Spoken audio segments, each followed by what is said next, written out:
Pengertian pasar uang. Pasar uang adalah bagian dari sistem keuangan yang berhubungan dengan kegiatan perdagangan, pinjam-meminjam, atau pendanaan berjangka pendek sampai dengan waktu 1 tahun dalam mata uang rupiah dan valuta asing, yang berperan dalam transmisi kebijakan moneter, pencapaian stabilitas sistem keuangan, dan kelancaran sistem pembayaran.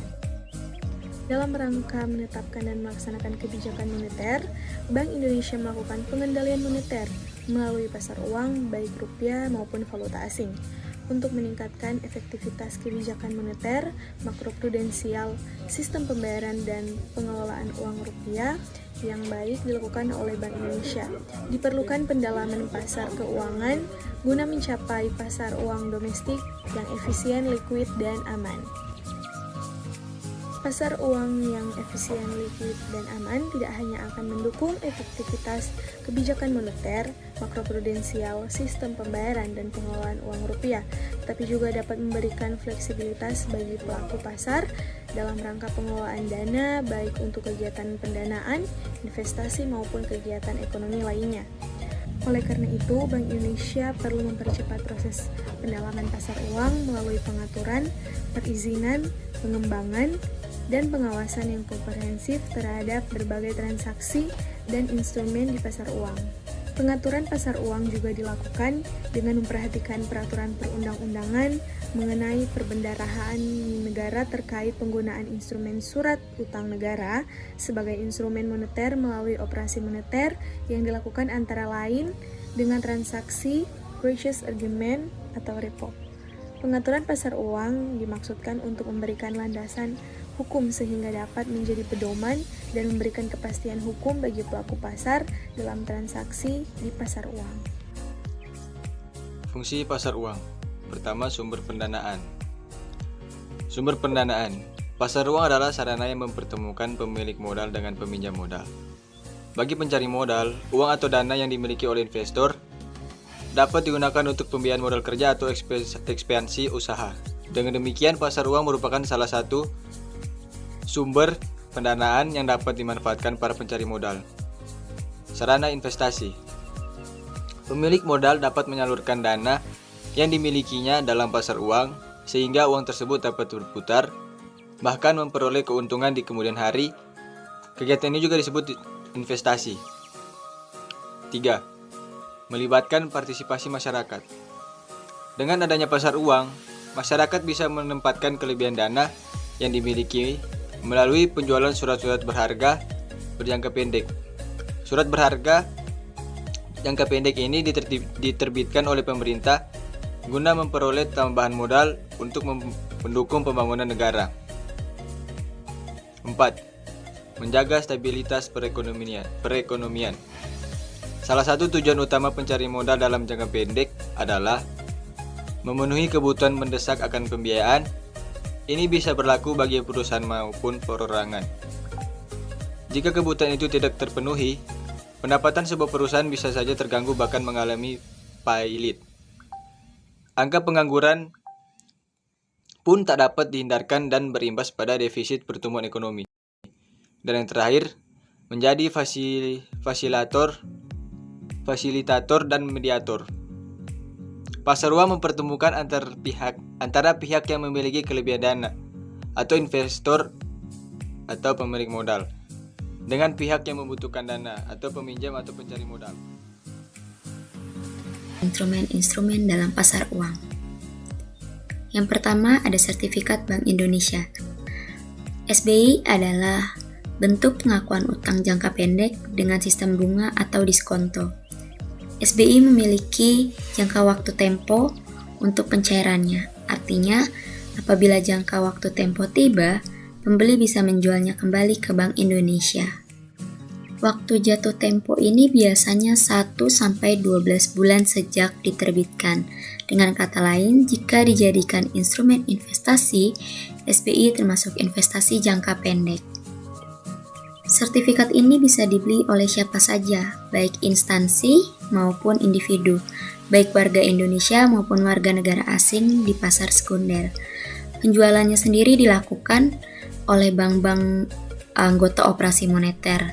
namun tidak bisa dibeli dalam jumlah yang kecil, sebab biasanya ada minimal pembelian mulai dari 100 juta dengan kelipatan 50 juta. Jadi bisa dibeli dengan 100 juta, 150 juta, 200 juta, dan seterusnya. Tujuan dari SBI ini agar masyarakat dapat membelinya. Dengan begitu, jumlah uang yang beredar dapat berkurang. Laju inflasi pun bisa ditekan dan dikendalikan sehingga nilai mata uang rupiah menjadi stabil. Dari jenis-jenisnya, SBI ini terbagi menjadi dua, yaitu sertifikat berharga umum dan ada yang syariah. Menurut sumber yang saya baca, pembelian SBI ini dilakukan setiap hari Rabu. Masyarakat bisa mengunjungi bank atau pialang yang telah ditunjuk secara resmi oleh pemerintah dan Bank Indonesia. Yang kedua ada SBPU atau Surat Berharga Pasar Uang. Surat berharga ini diterbitkan langsung oleh bank yang prosesnya melibatkan Bank Indonesia, beberapa lembaga keuangan atau bank umum. Sertifikat ini berbentuk surat pelunasan utang dengan tanda tangan nasabah yang menggunakan sistem diskonto. SBPU yang diperdagangkan yaitu ada surat sanggup berupa surat yang diterbitkan oleh nasabah dalam rangka penerimaan kredit dari bank atau lembaga keuangan bukan bank atau LKBB untuk membiayai kegiatan tertentu. Surat sanggup ini diterbitkan oleh bank dalam rangka pinjaman antar bank. Yang kedua ada surat wesel, dapat berupa surat yang ditarik oleh suatu bank dan diakses oleh pihak lain dalam rangka transaksi tertentu.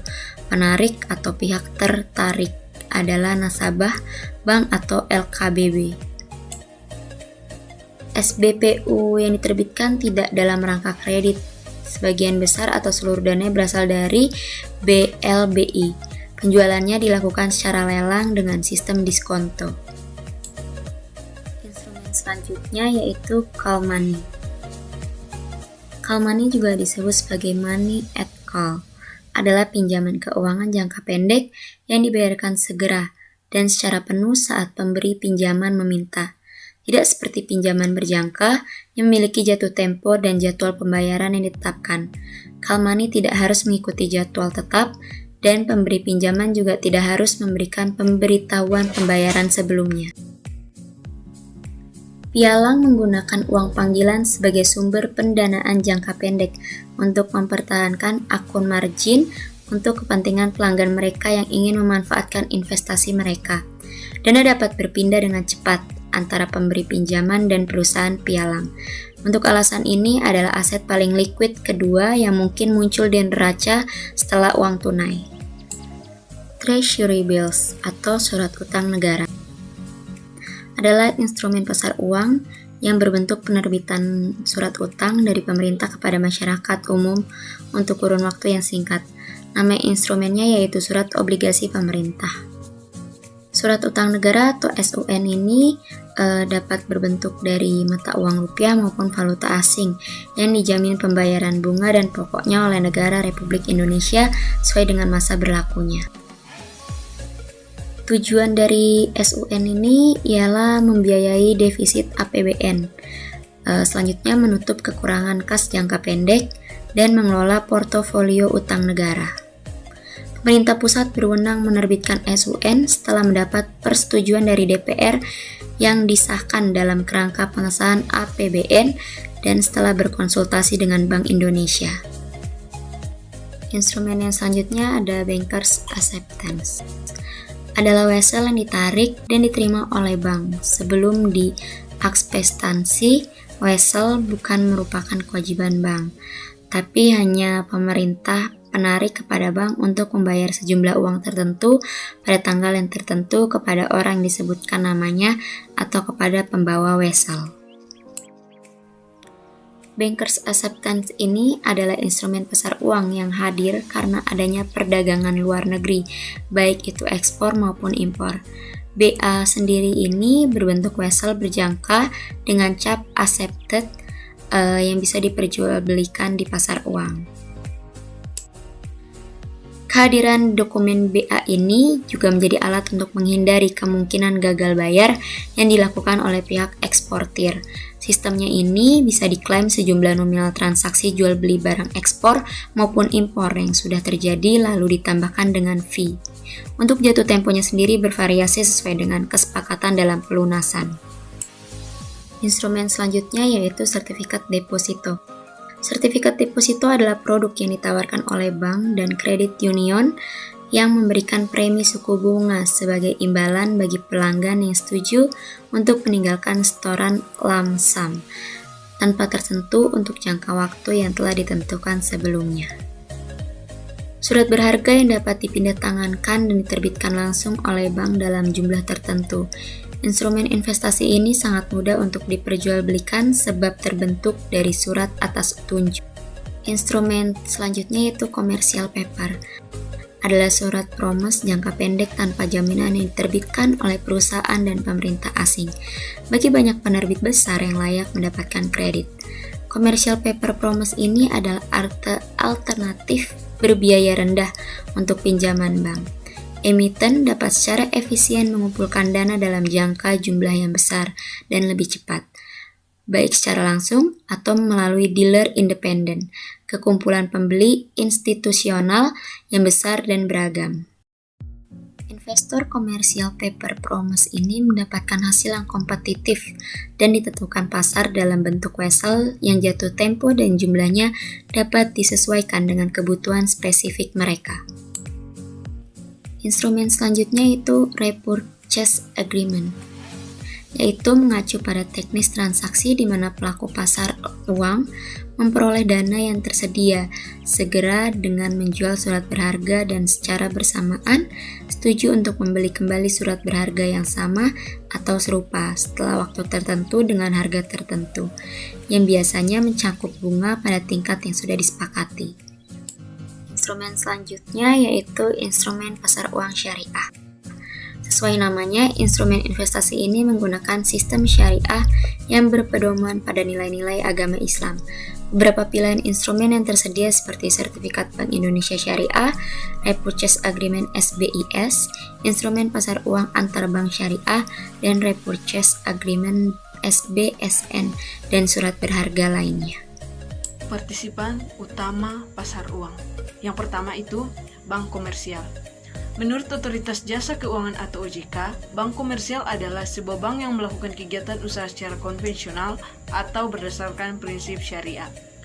Dengan kegiatan yang memberikan jasa dalam transfer pembayaran, bank komersial juga sering disebut bank umum atau bank yang biasa kita jumpai di Indonesia termasuk dalam kategori ini.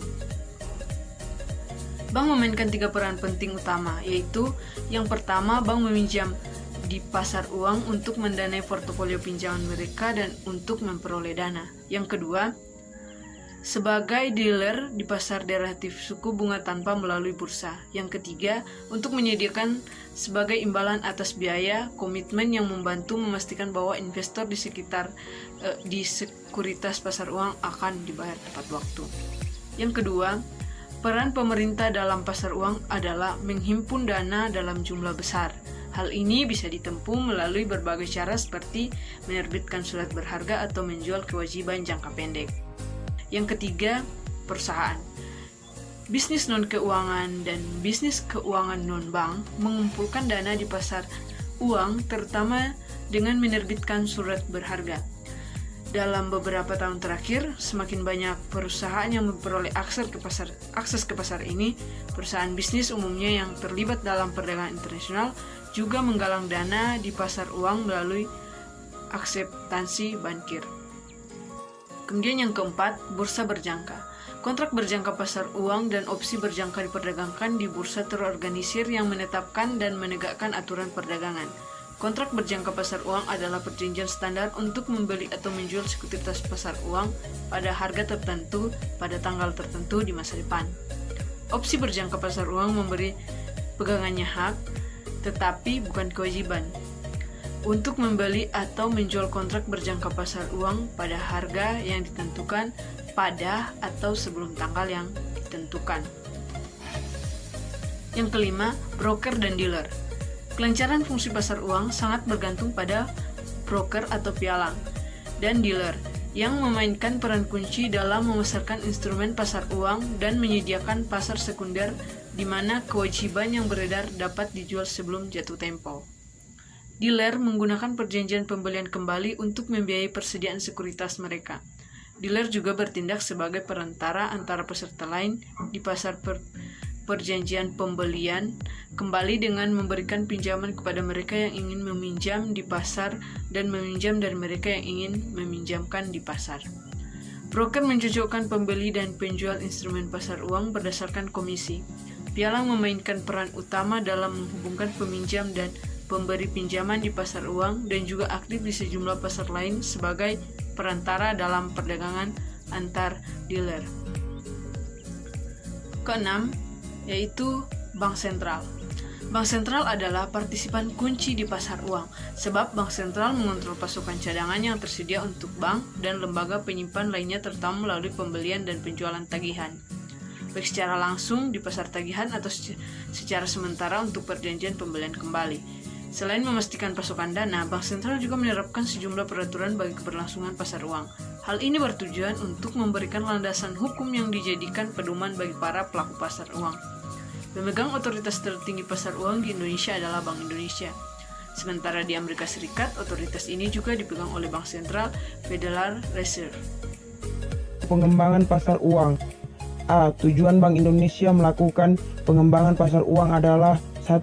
Menciptakan pasar uang yang liquid, efisien, transparan, dan berintegritas, didukung infrastruktur pasar keuangan yang sesuai dengan standar internasional, dan mendukung tersedianya sumber pembiayaan ekonomi nasional. Cakupan dan kegiatan di pasar uang adalah 1. Produk pasar uang merupakan instrumen keuangan yang memenuhi kriteria dan persyaratan untuk ditransaksikan di pasar uang. 2. Kegiatan dalam produk pasar uang terdiri atas A. Penerbitan instrumen pasar uang rupiah atau pasar uang valuta asing. B. Transaksi di pasar uang. Ketiga, kegiatan dalam produk pasar uang dapat dilakukan berdasarkan prinsip syariah. Pelaku pasar uang dan lembaga pendukung pasar uang. A. Pihak yang melakukan kegiatan di pasar uang yaitu pelaku pasar uang dan lembaga pendukung pasar uang. B. Pelaku pasar uang terdiri atas 1. Penerbit instrumen pasar uang rupiah dan pasar uang valuta asing. 2. Penerbit instrumen keuangan selain instrumen pasar uang rupiah dan pasar uang valuta asing yang memenuhi persyaratan untuk ditransaksikan di pasar uang. Ketiga, pelaku transaksi di pasar uang. C. Lembaga pendukung pasar uang mencakup lembaga pendukung pasar uang di 1. Pasar uang rupiah, 2. Pasar uang valuta asing, dan ketiga pasar valuta asing.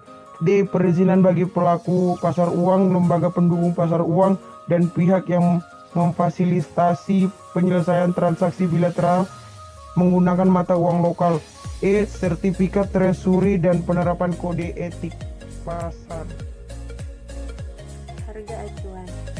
Harga acuan terbagi atas 2. A. Harga acuan di pasar uang mencakup yang pertama suku bunga dan yang kedua nilai tukar. B. Penetapan harga acuan di pasar uang dapat dilakukan berdasarkan prinsip syariah. Infrastruktur pasar uang. A. Jenis-jenis infrastruktur pasar keuangan mencakup yang pertama sarana pelaksanaan transaksi, yang kedua sarana pelaksanaan clearing, yang ketiga sarana penatausahaan dan penyelesaian transaksi, yang keempat sarana penyelesaian dana, yang kelima pelaporan dan pengelolaan data atau informasi, dan yang keenam infrastruktur lainnya yang ditetapkan oleh Bank Indonesia. Data atau informasi pasar uang. Yang pertama, kewajiban pelaku pasar uang atau penyelenggaraan infrastruktur pasar keuangan dalam pengelolaan data atau informasi.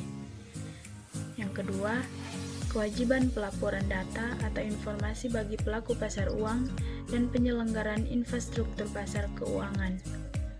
Ketiga, dalam rangka monitoring transaksi di pasar uang, Bank Indonesia dapat melakukan capturing data atau informasi dari pelaku pasar uang. Pasar uang bergairah mendorong pertumbuhan perekonomian. Perekonomian Indonesia mulai menunjukkan tanda-tanda yang semakin baik.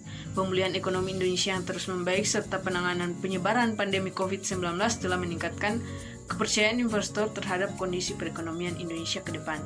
Respon positif investor disampaikan kepada pemerintah melalui roadshow ke sejumlah negara serta forum global dalam menjaring investasi dan dukungan bagi pertumbuhan ekonomi nasional. Pertumbuhan ekonomi nasional pada kuartal 2 2021 tercatat sebesar 7,7%, membaik dari kinerja pada kuartal 1 2021 yang mengalami kontraksi sebesar 0,71%. Ketua Dewan Komisioner OJK Wimbo Santoso menjelaskan, kepercayaan investor terhadap pasar modal dan perekonomian Indonesia juga terlihat dari nilai perhimpunan dana sehingga 26 Oktober 2021 mencapai 273,9 triliun dan 40 emiten baru yang telah melakukan penawaran umum. Sejumlah ini melampaui perolehan di tahun 2020 sebesar 118,7 triliun. Selain itu, pasar modal juga mencatat lonjakan pertumbuhan investor pasar modal terutama dari kalangan milenial. Hingga 21 September 2021, tercatat investor di pasar modal Indonesia sebanyak 9,7 juta orang atau tumbuh 100,51%. Menurutnya, pemerintah Indonesia telah memberikan banyak insentif investasi seperti pengurangan tarif 2% dari pajak penghasilan badan untuk emiten, pengurangan pajak atas bunga obligasi korporasi dari 20% menjadi 10%, juga Omnibus Law yang sangat menyederhanakan perizinan untuk investor global. Di samping itu, pemerintah juga terus membangun infrastruktur guna mempermudah akses dan meningkatkan efisiensi yang akan menambah keuntungan bagi para investor. Kami juga mencatat ada pergeseran preferensi investor asing dari surat berharga negara ke pasar modal Indonesia yang menggambarkan kepercayaan investor terhadap prospek pemulihan ekonomi Indonesia, kata Wimbo. Pihak OJK mencatat kepercayaan terhadap prospek perekonomian Indonesia juga ditunjukkan dengan net buy oleh non-residen. Hingga 22 Oktober 2021, non-residen memasukkan modal sebesar 6,7 triliun atau net buy 9,89 triliun di pasar saham dan net sell sebesar 3,82 triliun di pasar SBN. Bursa Efek melonjak. Kepala Divisi Riset dan Pengembangan Bursa Efek Indonesia atau disingkat BEI, Ferry Ikhwan mencatat, jumlah dana pasar modal yang dihimpun pada 2021 juga melonjak cukup tajam jika dibandingkan 2020. Jika tahun lalu dana yang dihimpun mencapai Rp 5 triliun, saat ini dana yang terkumpul dari penawaran saham perdana sudah menembus lebih dari 30 triliun. Raihan positif itu antara lain dikerek oleh right issue dari Bank Rakyat Indonesia dan IPO perusahaan unicorn teknologi informasi Bukalapak. Tak mengherankan, mulai bergeraknya ekonomi global dan membaiknya ekonomi domestik membuat banyak perusahaan bergairah menawarkan saham umum perdana atau Initial Public Offering yang disingkat IPO di BEI pada 2021. Diperkirakan sampai akhir tahun bisa mencapai 50 korporasi melakukan IPO. Sekian pemaparan dari kami kelompok 3. Mohon maaf jika masih banyak kesalahan dalam penyampaian.